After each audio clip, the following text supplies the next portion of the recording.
આજે આપણે વિષય ગણિત આપણે આગળ જે પ્રકરણ ચાલુ હતું એ જ ત્રીજું આકાર અને ખૂણા આજે ભાગ 2 જોઈશું આપણે આગળ આપણે જોઈ ગયા શું જોયું હતું આગળ આપણે ઘડિયાળના બે કાંટા વચ્ચેનું અંતર જોયું હતું પછી બીજું શું જોયું હતું આકારો આપણે જોયા હતા બંધ આકૃતિ અને ખુલ્લી આકૃતિના હવે આપણે આજે આગળ જોઈશું ચલો અહીંયા સૌપ્રથમ નીચે દર્શાવેલ ખૂણાનો ઉપયોગ કરી તે કયો ખૂણો છે તે જણાવો અહીંયા કૌંસમાં આપણે લખેલું છે કાટકોણ કે કાટકોણથી નાનો કે કાટકોણથી મોટો તો હવે આપણને કઈ રીતે ખબર પડશે કે આ કાટકોણ છે કાટકોણથી નાનો છે કે કાટકોણથી મોટો છે તો તમારે એ ધ્યાન રાખવું કે જ્યારે એલ આકાર હોય એબીસીડી નો એલ આકાર હોય તો કાટકોણ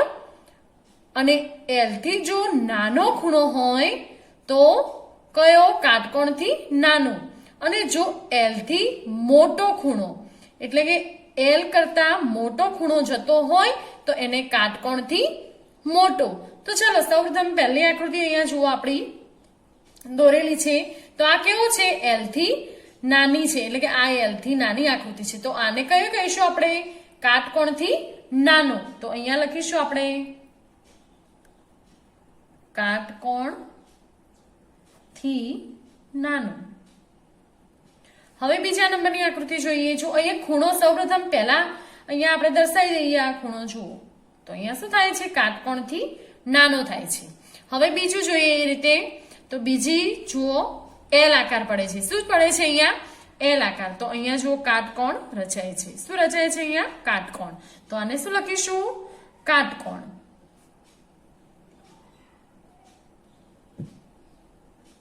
હવે ત્રીજી જોઈએ તો ત્રીજીમાં જુઓ એલ કરતા મોટો ખૂણો છે તો અહીંયા જુઓ મોટો ખૂણો રચાય છે શું રચાય છે મોટો એટલે કે કાટકોણથી મોટા ખૂણાને શું કહેવાય ગુરુકોણ કહેવાય તો આ કેવો ખૂણો છે કાટકોણથી મોટો તો અહીંયા લખીશું કાટકોણથી મોટો કાટકોણથી મોટો તો આ રીતે મિત્રો આપણે જ્યારે ખૂણા નીચે આકૃતિ દોરેલી હોય અને ખૂણાનો ઉપયોગ કરી તે કયો ખૂણો છે તે દર્શાવવાનું હોય તો આ રીતે આપણે એલ પરથી શોધી કાઢવાનું એલ કરતા નાનો હોય તો કાટકોણથી નાનો એલ જેવડો જ હોય તો કાટકોણ અને એલ કરતા જો મોટો હોય તો એને કાટકોણથી મોટો ખૂણો કહેવાય હવે આગળ જોઈએ મિત્રો અહીંયા આપણી આકૃતિ દોરેલી છે તો જુઓ અહીંયા આપણે નામ આપી દીધા છે શિરોબિંદુઓના ચલો તો અહીંયા પી ક્યુ સી એ અને બી તો સૌપ્રથમ આકૃતિ પરથી આપણે અહીંયા પ્રશ્ન આપવાના છે આ આકૃતિ પરથી શું આપવાના છે પ્રશ્નોના જવાબ તો ચલો પહેલો પ્રશ્ન આપણો કયા ખૂણા કાટખૂણા છે તે જણાવો એટલે કે કયા ખૂણા કાટખૂણા છે તો હવે તમને આપણે આગળ જોયું કે એલ આકાર થતો હોય એ કાટખૂણા હોય તો ચલો એલ આકારના કયા કયા ખૂણાઓ છે તો જોઈએ આપણે પી અહીંયા ઓ લખી દેવાનું ચલો પી ઓ અને સી આ કયો ખૂણો છે કાટખૂણો બને છે તો અહીંયા લખીશું ખૂણો કયો ખૂણો થયો પી ઓ સી તો અહીંયા લખીએ પી ઓ સી ચલો બીજો એવો કયો ખૂણો બને છે તો જુઓ આ પણ એલ આકાર જેવો છે તો ક્યુ ઓ સી તો ખૂણો ક્યુ ઓ સી તો બે ખૂણા એ કાટખૂણા બન્યા હવે બીજા નંબરનો પ્રશ્ન જોઈએ આકૃતિમાં બનતા કાટખૂણાથી નાના ખૂણા જણાવો આકૃતિમાં શું શોધવાનું છે હવે કાટખૂણાથી નાના ખૂણા તો ચલો સૌપ્રથમ આપણે નાના ખૂણા બનતા હોય એટલે કે એલ કરતા નાના ખૂણા જોઈએ તો સૌપ્રથમ જોઈશું આપણે પી ઓ એ આ કયો ખૂણો છે એલ કરતા નાનો એટલે કાટકોણથી નાનો તો અહીંયા લખીશું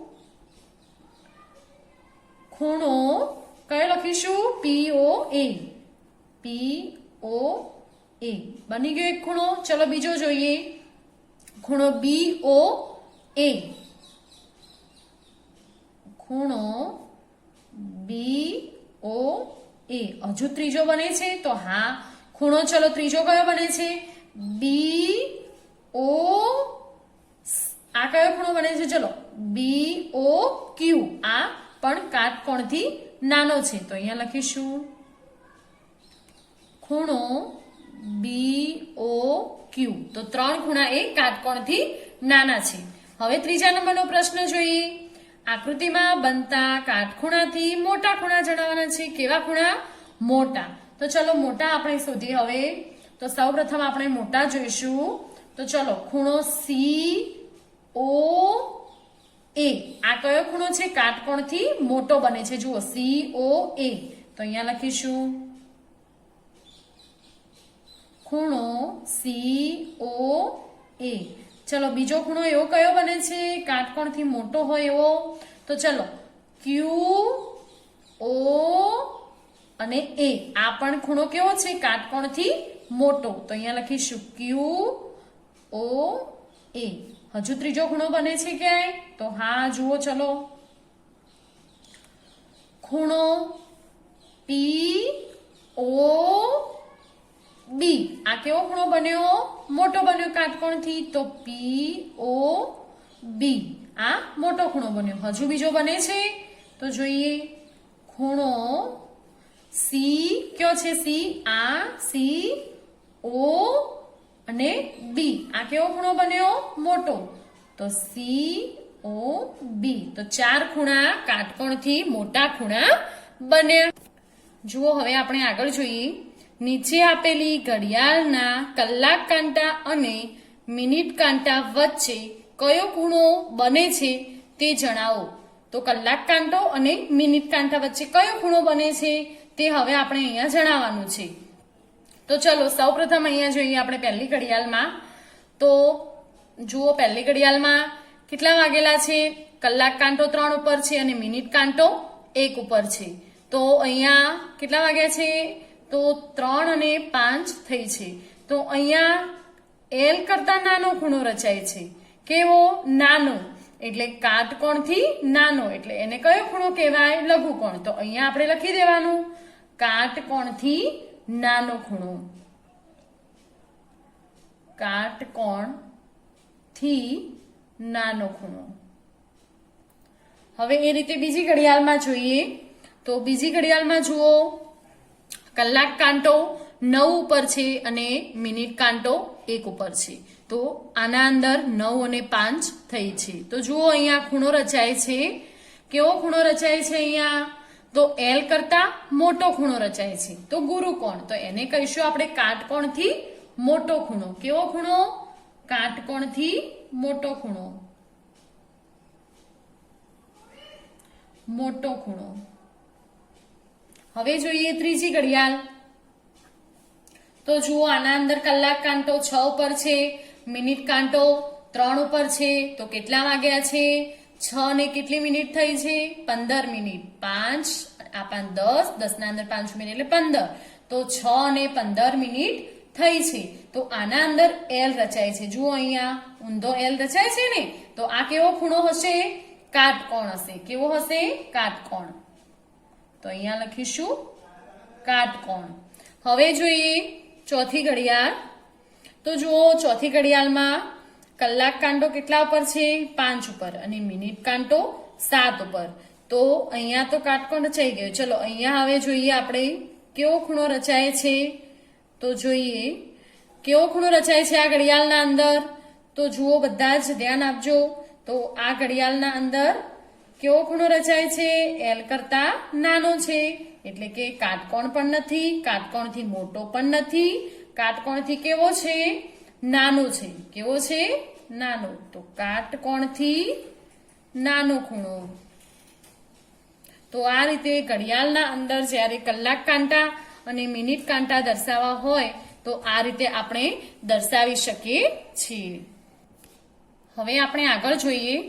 નીચેના શબ્દોમાં છુપાયેલા ખૂણાની સંખ્યા જણાવો. ચલો અહીંયા આપણો શબ્દ લખેલો છે. અહીંયા સુનિલ લખેલું છે. તો જુઓ SUNIL. તો આ બધા જ અક્ષર છે એમાંથી આપણે કાટકોણ કેટલા છે, કાટકોણથી નાના કેટલા છે ખૂણા અને કાટકોણથી મોટા કેટલા છે એ ખૂણા આપણે અહીંયાથી શોધવાના છે. તો ચલો સૌપ્રથમ આપણે કાટકોણ શોધીએ. તો જુઓ કાટકોણ અહીંયા ધ્યાન આપજો, આ એક ખૂણો, પછી આ 2, આ 3 અને આ 4. હવે બીજા જોઈએ યુમાં, આ 5, આ 6, પછી એનમાં છે તો એનમાં નથી, તો અહીંયા જોઈએ આઈમાં આ કાટકોણ, પછી આ. તો હવે એલમાં, હા એલમાં પણ છે, તો આ. તો કુલ કેટલા થયા જો ગણીએ, 1 2 3 4 5 6 7 8 9 10 ને 11. કેટલા થયા કાટકોણ? 11 ખૂણા થયા. કેટલા થયા? 11 ખૂણા થયા. હવે જોઈએ કાટકોણથી નાના ખૂણા. તો ચલો એસ માં છે તો ના, યુ માં પણ નથી. હવે એન માં જોઈએ તો કાટકોણથી નાના ખૂણા એન માં જુઓ 1 અને આ 2. આઈ માં છે તો નથી, એલ માં પણ નથી. તો કેટલા થયા કુલ? 2 ખૂણા. હવે જોઈએ કાટકોણથી મોટા. તો ચલો કાટકોણથી મોટા એક પણ છે અહીંયા, જુઓ એસ માં પણ નથી, યુ માં પણ નથી, એન માં પણ નથી અને આઈ માં પણ નથી. હવે એલ માં પણ નથી. તો આ શબ્દમાં કાટકોણથી મોટા ખૂણા નથી. તો અહીંયા લખીશું 0 0 સંખ્યા. હવે કુલ ખૂણાની સંખ્યા કેટલી થઈ? 11 ને 2 કેટલા થશે? 13 થશે. તો કુલ ખૂણા શબ્દોમાં આ શબ્દમાં કુલ ખૂણા કેટલા છે? તો 13 ખૂણા છે. હવે મિત્રો આપણે આગળ જોઈએ, કોણ માપકની મદદથી માપન કરી ખૂણાનું માપ જણાવો. હવે આપણે કોણ માપક દ્વારા માપન કરવાનું છે અને પછી એનું માપ જણાવવાનું છે. એના પહેલા આપણે થોડીક જાણકારી મેળવી લઈએ. તો જુઓ, જે આપણા કિરણ દોરેલું હોય છે કોણ માપક દ્વારા, એ જુઓ અહીંયા સૌ પ્રથમથી આપણે જોવા કે ખૂણાનું પાયાનું કિરણ કોણ માપકની જમણી બાજુ, એટલે કે આ કોણ માપક હોય તો એની જમણી બાજુ કઈ? તો જોઈએ તો કે એની જમણી બાજુ જો પસાર થતું હોય, આ સાઈડ જો પસાર થતું હોય તો કોણ માપકના નીચેના અંક ગણતરીમાં લેવા. આ જે કોણ માપકના નીચેના અંક હોય છે આર્યા, એ ગણતરીમાં લેવા. અને જો કોણ માપક ખૂણાનું પાયાનું કિરણ કોણ માપકની ડાબી બાજુ, એટલે કે આ સાઈડ પસાર થતું હોય ડાબી બાજુ, તો જે કયું કિરણ કોણ માપકની ડાબી બાજુના અંકમાંથી પસાર થતું હોય, 0 અંકમાંથી પસાર થતું હોય, તો કોણ માપકના ઉપરના અંક ગણતરીમાં લેવા. તો યાદ રાખજો મિત્રો કે કોણ માપક ખૂણાનું પાયાનું કિરણ કોણ માપકની જમણી બાજુ જો પસાર થતું હોય તો કયા અંક લેવા? નીચેના. અને ડાબી બાજુ થતું હોય તો ઉપરના. તો ચલો હવે આપણે જોઈએ. તો સૌપ્રથમ આપણે પહેલી આકૃતિ જોઈએ અહીંયા. તો કોણ માપકની મદદથી આપણે જોઈશું. સૌપ્રથમ જુઓ અહીંયા આપણું કોણ માપક મૂકી દઈએ, 0 અંકથી આપણે જોઈએ. તો જુઓ અહીંયા આપણું કિરણ છે આ. હવે અહીંયા આ કિરણ અહીં સીધું એલ આકાર રચાય છે. તો જુઓ અહીંયા 90 નો ખૂણો રચાય છે. કેટલાનો ખૂણો? 90 નો ખૂણો. તો અહીંયા કાટકોણ એટલે 90 અંશનો ખૂણો રચાય છે. તો કેટલાનો ખૂણો રચાણો? 90 અંશનો ખૂણો રચાયો. એ રીતે હવે બીજું જોઈએ. તો જુઓ બીજી આકૃતિ આપણે જોઈએ.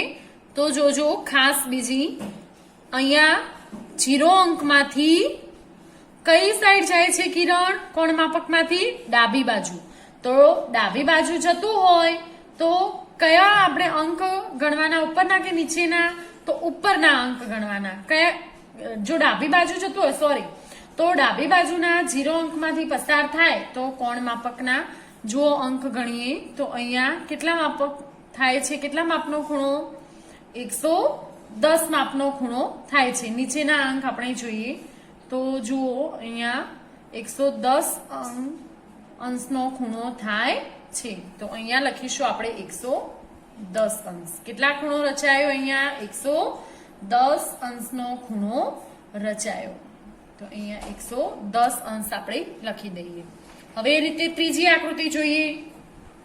તો જુઓ ત્રીજી આકૃતિમાં તો અહીંયા આપણે કોણ માપક મૂકીએ. સૌ પ્રથમ અહીંયા 0 અંકે કોણ માપક મૂક્યું છે.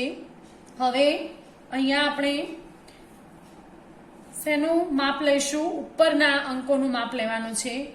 તો તો જ્યારે ખૂણાના પાયાનું કિરણ જ્યારે જમણી બાજુના જતું હોય તો નીચેના અંક લેવાનું અને ડાબી બાજુના અંકમાં જતું હોય તો આપણે હવે ઉપરના ખૂણાનું માપ લઈશું. તો ઉપરના ખૂણાનું માપ લેતા જુઓ કેટલા અંશનો થાય છે. અહીંયા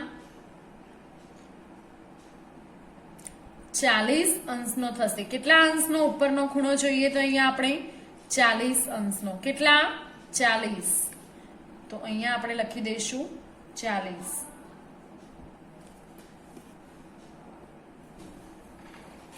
તો હવે અહીંયા લખી દઈશું 40 અંશ. હવે જોઈએ ચોથી આકૃતિ. તો જુઓ આના અંદર આપણે કોણ માપક મૂકીશું. સૌપ્રથમ તો કોણ માપક આપણે અહીંયા મૂકી દીધું. તો હવે જોઈએ આના અંદરના ખૂણાનું માપ જોવાનું છે. અંદરના જે અંકો છે એ માપ જોવાનું છે. તો જુઓ અહીંયા 60 દર્શાવેલા છે. કેટલા દર્શાવેલા છે? 60. તો કયો ખૂણો રચાય છે? 60 નો ખૂણો રચાય છે. તો અહીંયા લખીશું આપણે કેટલાનો ખૂણો? તો 60 નો ખૂણો લખીશું. તો અહીંયા 60 અંશનો ખૂણો રચાય છે. તો આ રીતે વિદ્યાર્થી મિત્રો કોણ માપકની મદદથી આ રીતે આપણે ખૂણા દોરતા શીખ્યા. તો આજે આપણું આ અહીંયા પ્રકરણ પૂરું થાય છે.